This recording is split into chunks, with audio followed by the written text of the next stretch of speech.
अस्सलामुअलैकुम दोस्तों, मैं फैजान तबरेज़ी पिता तबरेज़ आलम।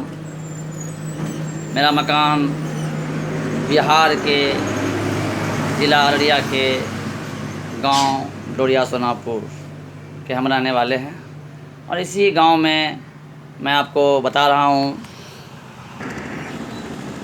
ये आपको NH 57 दिखाई दे रहा है दोस्तों, ये NH 57 है। ये आपको अररिया ज़िला मुख्यालय से डोरिया सोनापुर की दूरी मात्र 7 किलोमीटर है।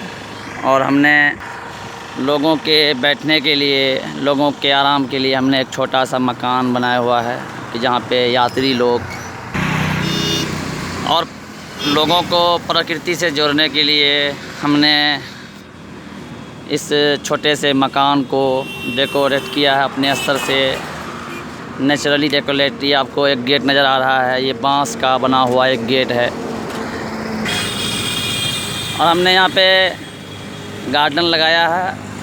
यहाँ पे काफ़ी गड्ढा था और इस गड्ढा को हमने भरा है। भरने के बाद काफ़ी मिट्टी लगी है और मिट्टी लगने के बाद हमने यहाँ पे एक गार्डन लगाया है। और उस गार्डन के अंदर में हमसे जहाँ तक संभव हो सका हमने कोशिश किया है। हमने अलग अलग किस्म के यहाँ पे खरगोश आपको दिखाई दे रहा है।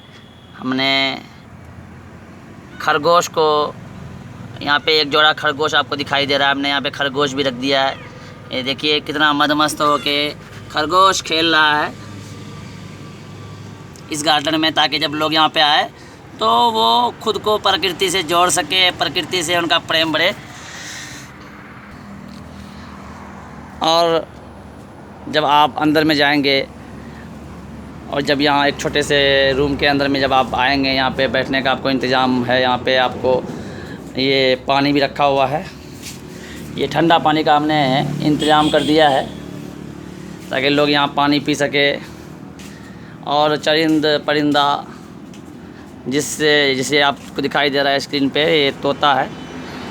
यहाँ पे 5 तोता था जिसमें से 2 किसी तरह से उड़ गया यहाँ पे, मतलब किसी ने खोल दिया और वो उड़ गया। जब लोग यहाँ पे आए तो परिंदे से भी उनका प्रेम बढ़े और परिंदे से भी जुड़ सके।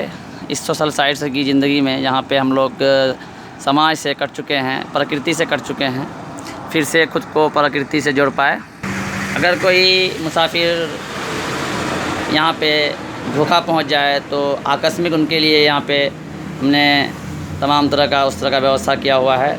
ऐसा कोई ज़रूरतमंद जो यहाँ पहुँच जाए, जिसको 2 वक्त का खाना नसीब नहीं हो या फिर खाने की परेशानी हो, तो हम लोग ये कोशिश करते हैं कि अपने तरफ से कम उन्हें खाना मिल पाए। इसके लिए हमने यहाँ पे गैस का भी व्यवस्था करके रखा है।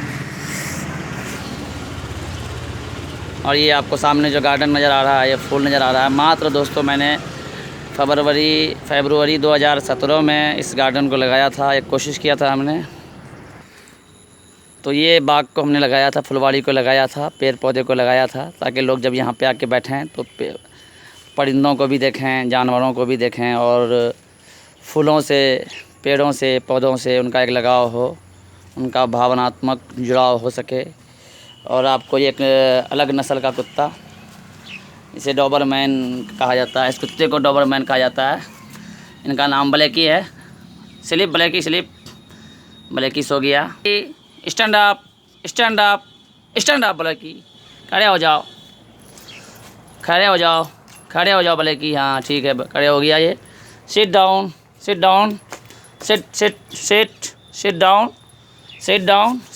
ब्लैकी, सिट डाउन ब्लैकी, बैठ। ये बैठ गया। तो जानवर भी इंसान का भाषा समझता है, वफ़ादार होता है।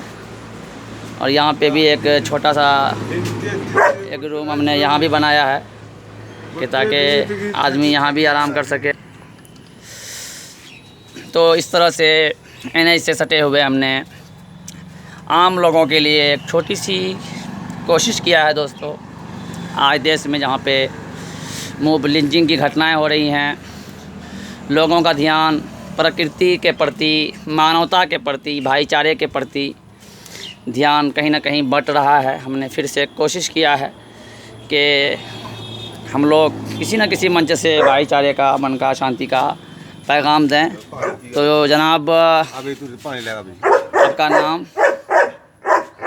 आपका नाम? मोहम्मद आलम।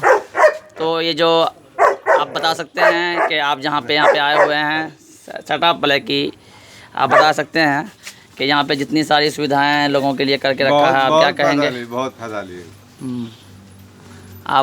आपको लोग सुन रहे हैं, जरा सा आप बोलिए उर्दू में। उर्दू आप हमरा की बोलेगा तो बहुत फायदा लिए देख कर लो हो।